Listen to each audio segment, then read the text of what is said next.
These are questions that can and should be explored by Christians because God is not trying to deceive us. He's a reliable, loving Heavenly Father. And there are all kinds of resources that are available to explore these questions. A good study Bible like the ESV Study Bible. There are good and reliable explanations for these apparent discrepancies and questions that Christians have when they read the Bible. There's also a classic text, it's somewhat dated now, but the Encyclopedia of Bible Difficulties by Gleason Archer is a helpful resource.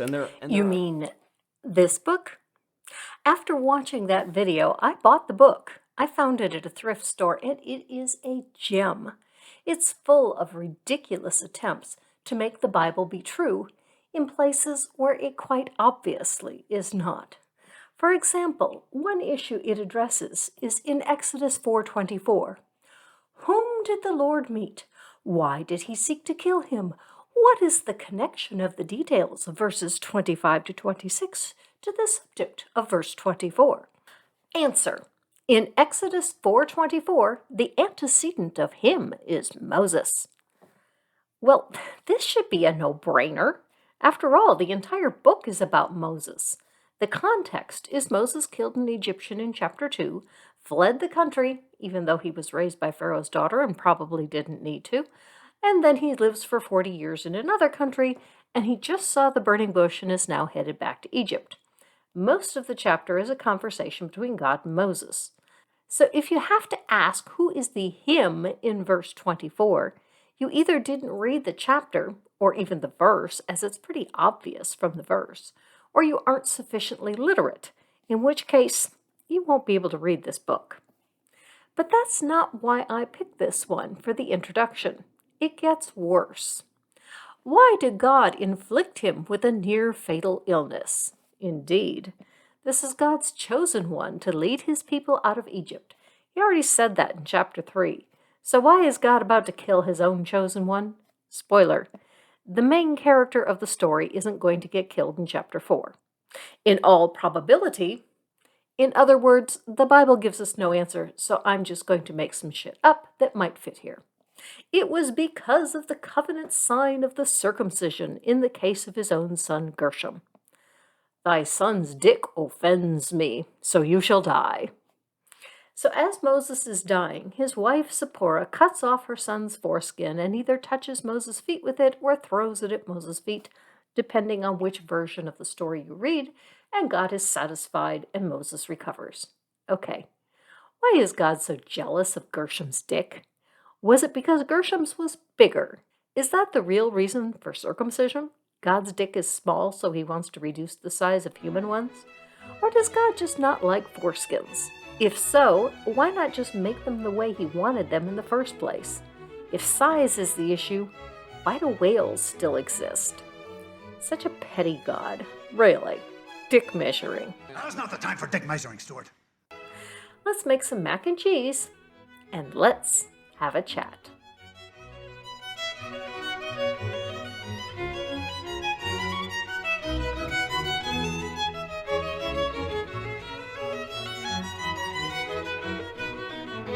Hello and welcome. Thank you so much for joining me, and especially to my patrons and channel members. Let's start with the mac and cheese.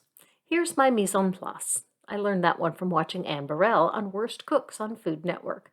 I love that show because unlike many cooking shows, they teach you the techniques as well as the recipes. First, we fill a pan 1/2 to 2/3 full of water and put it on the stove to boil. Add enough salt to make the water taste like seawater. This will flavor your pasta as it cooks. While we wait for the water to boil, we will return to Bible difficulties.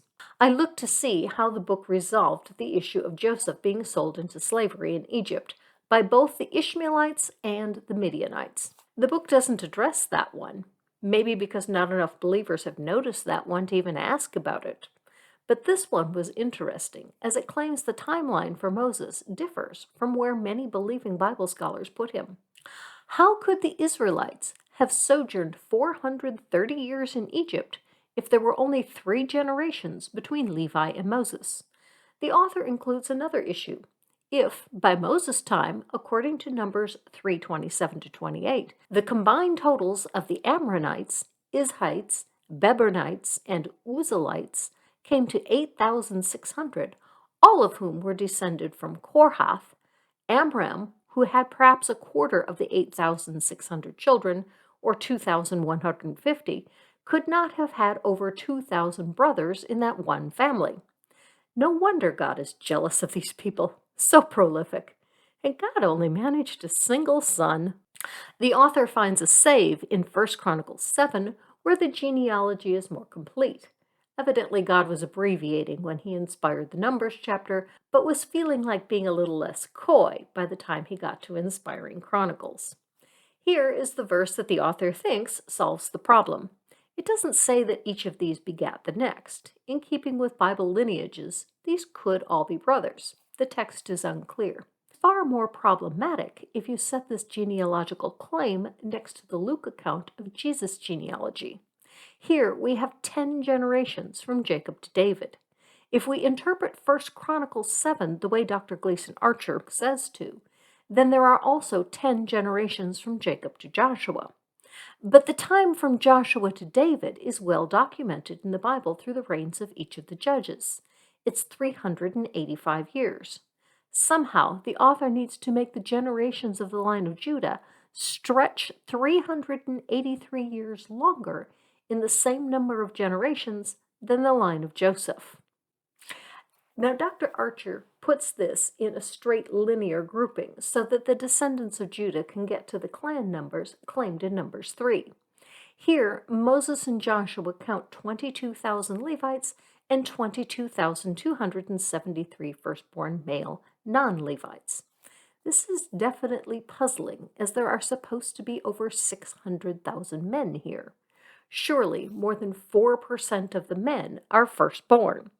If not, that means that each family has to average 26 male children.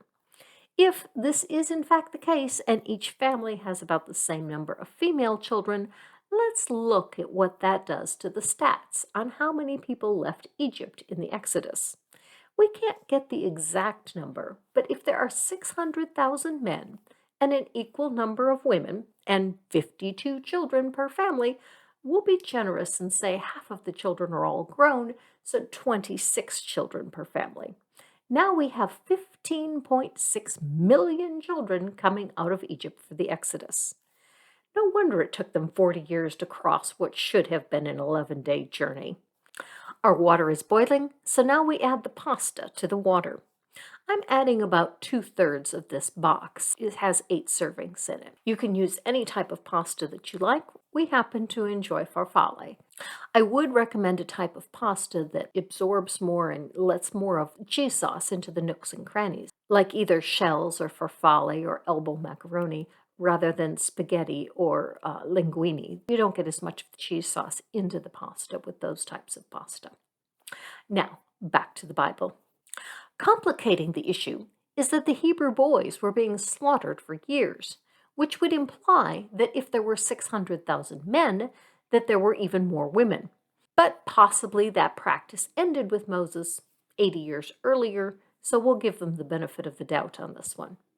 Archer solves the issue by saying that only babies born after the start of the Exodus were counted in this census, and as it was taken 2 years after they left, the 600,000 men having 22,273 male babies in 2 years would be about a 2% population growth rate.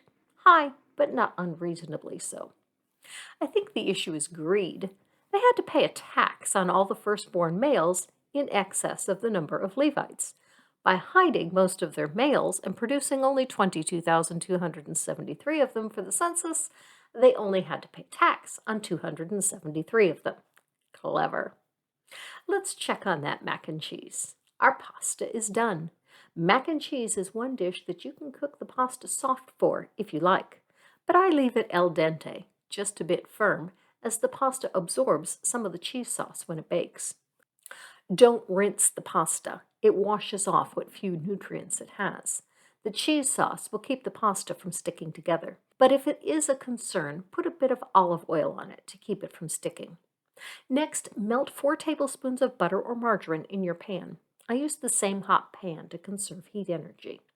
When it's melted, add 4 tablespoons of flour to get a paste. This is the most important step to get your cheese right because this is the binding agent.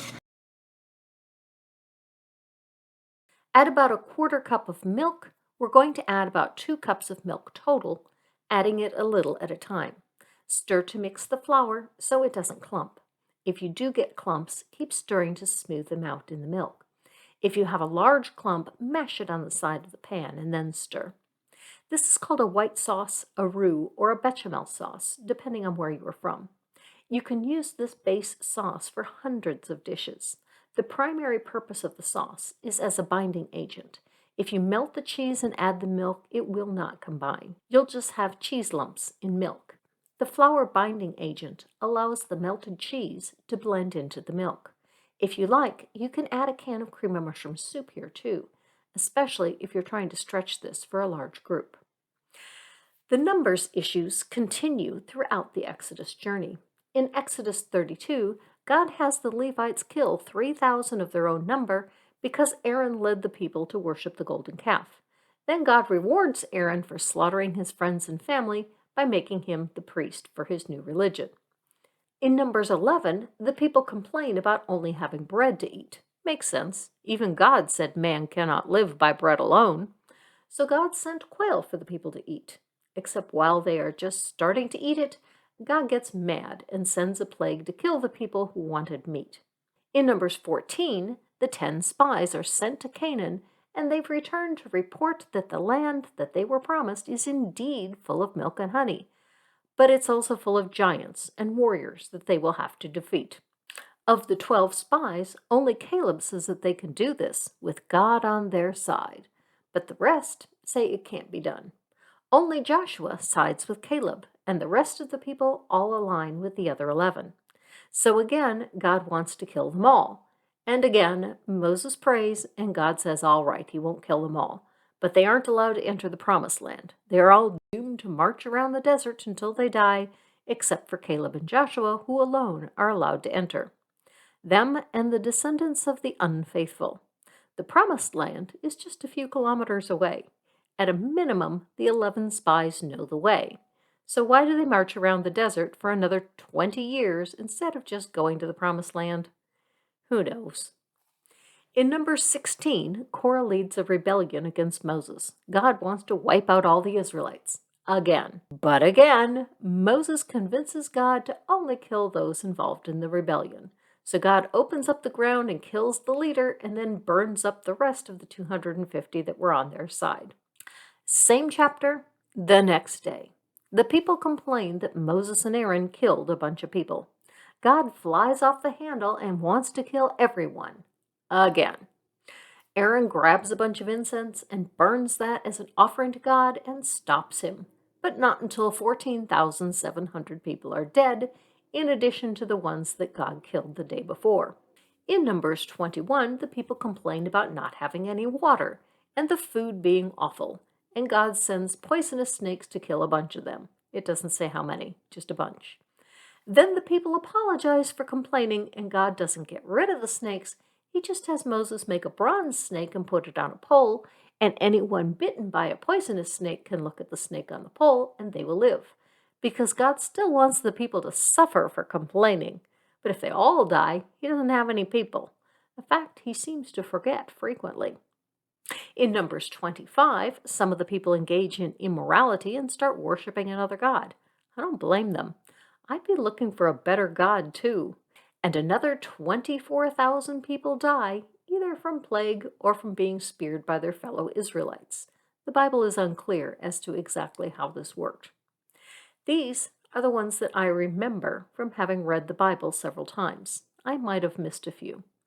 This website says that God killed 38,972 in the book of Numbers alone. That's the number that were counted. This might not be all Israelites. Oh, look. While the pasta was boiling, the cheese got grated. God did it! Not really. I grated the cheese. I'm using 2 cups of grated cheese. I'm using half smoked Gouda and half sharp cheddar. If you're on a budget, use less Gouda. The Gouda has a stronger flavor, so you can still get the taste of the Gouda with as little as 1/4 of the cheese being Gouda. Use whatever cheeses you like. I don't recommend processed cheese like Velveeta. I know many people like Velveeta mac and cheese, but I don't. It has a completely different flavor to the cheese sauce.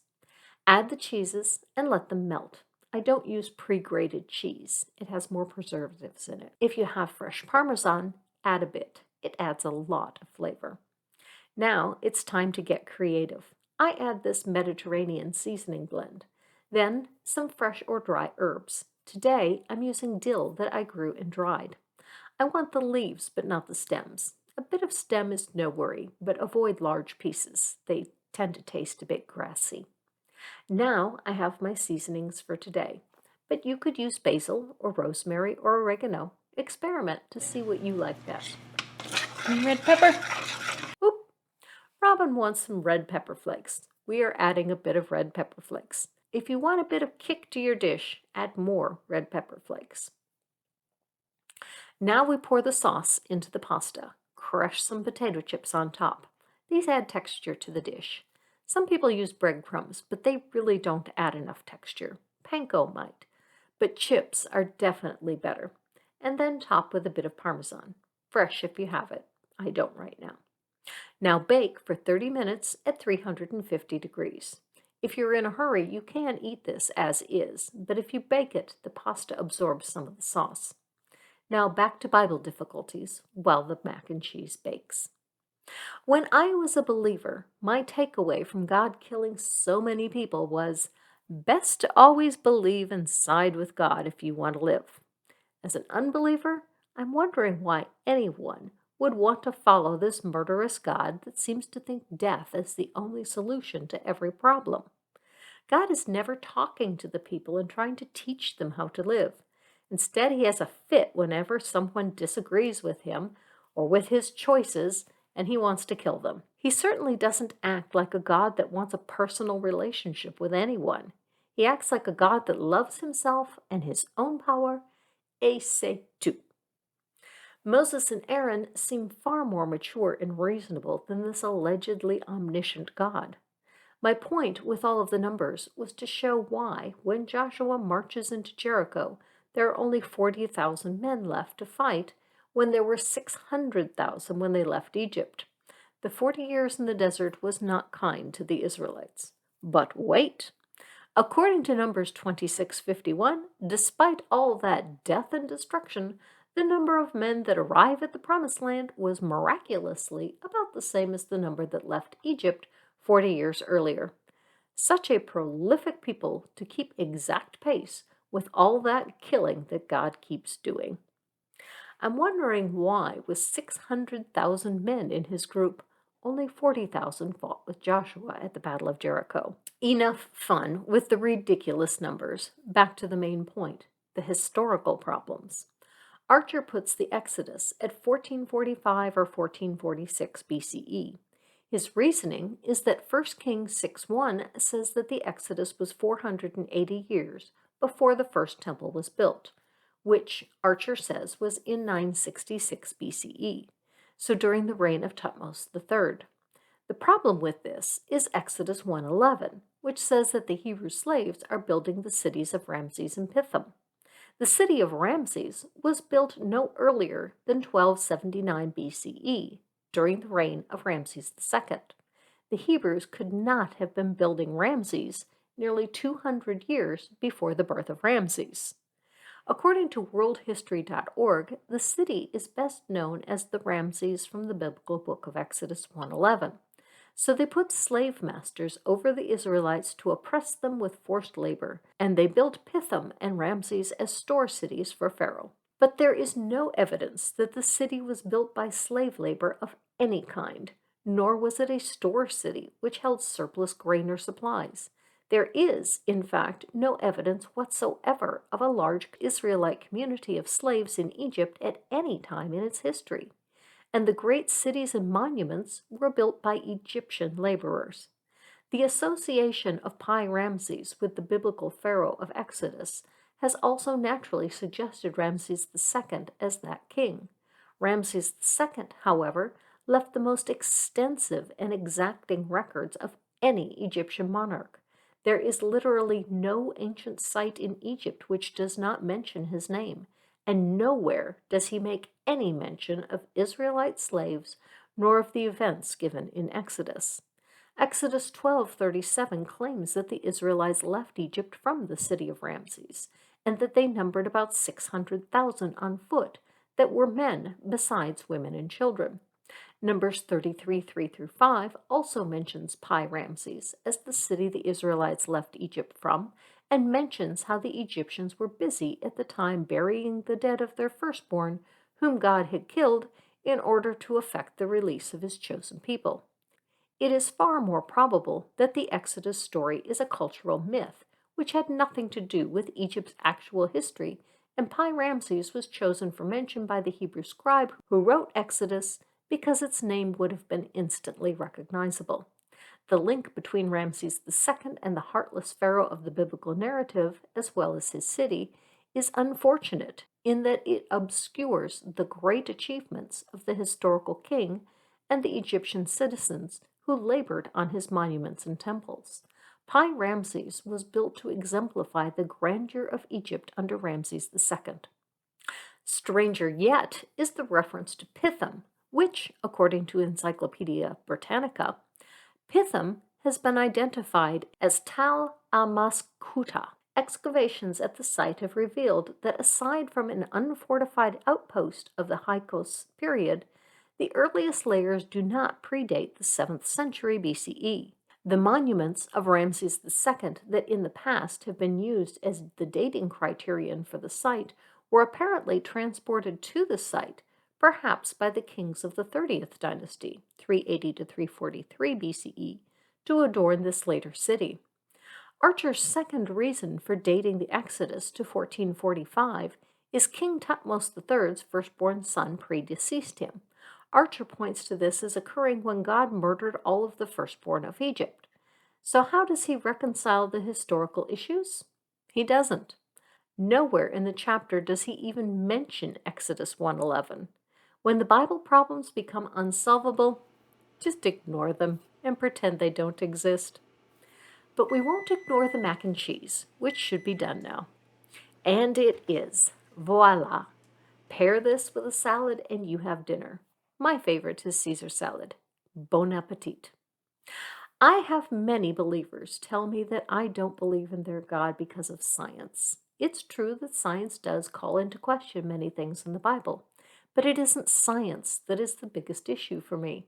Science isn't my field, and there is too much of it that I am still learning. It's the history fails that I find to be the greatest issue. The fact that Exodus mentions the city of Pithom at all is proof that Exodus wasn't written by Moses. It could not have been written earlier than the 7th century BCE when the city was built. But more likely, it was written in about the 3rd century BCE, after the monuments of Ramses were moved there, giving the author the idea that Pithom and Ramses were built by the same pharaoh at the same time.